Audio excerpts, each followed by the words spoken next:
તો આ તરફ સમાચાર ભાવનગરથી મળી રહ્યા છે, જ્યાં ખેડૂતવાસ વિસ્તારમાં આગ ચાંપવાના કેસમાં પોલીસની કાર્યવાહી કરવામાં આવી। 3 મકાનો અને રિક્ષામાં આગ લગાવનાર 8 આરોપી પકડાયા છે।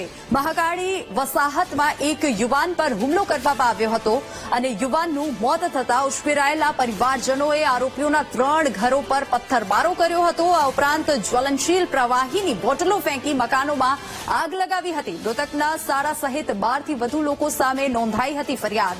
બાકીના ફરાર આરોપીની પોલીસે શોધખોળ શરૂ કરી અને તમામને પકડી પાડ્યા। જ્વલનશીલ પ્રવાહીની બોટલો ફેંકીને મકાનમાં આગ લગાડવામાં આવી હતી।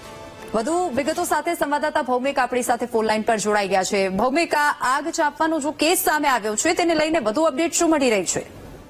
જણાવી દઉં કે ભાવનગર શહેરના ખેડૂતવાસ વિસ્તારમાં 3 દિવસ પહેલા તે મહાકાળી વસાહત રામનવમીના દિવસે જે મારામારીની ઘટના બની હતી, જેમાં મહાકાળી વસાહતમાં વિસ્તારમાં જ રહેતો નરસિંહ નામનો જે યુવાન હતો, તેમાં જે આ આરોપીઓ છે તે 12 જણા વિરુદ્ધ ગુનો દાખલ થયો છે। તેને આ જે ઘટના બની હતી તેમાં જે આ નરસિંહ જે મૃતક છે તેના ઘરમાં આગ ચાંપી કરી હતી અને સમગ્ર ઘટનાને લઈને ઘોઘારોડ પોલીસે તે ફરિયાદ દાખલ કરી હતી। તેમાં 12 લોકો વિરુદ્ધ ફરિયાદ દાખલ કરી હતી અને ગણતરીના દિવસોમાં છે જે આરોપીઓ છે તે 8 આરોપીઓને ધરપકડ કરી અને વધુ જે આરોપીઓ છે તેને પકડવા તજવીજ હાથ ધરી હતી।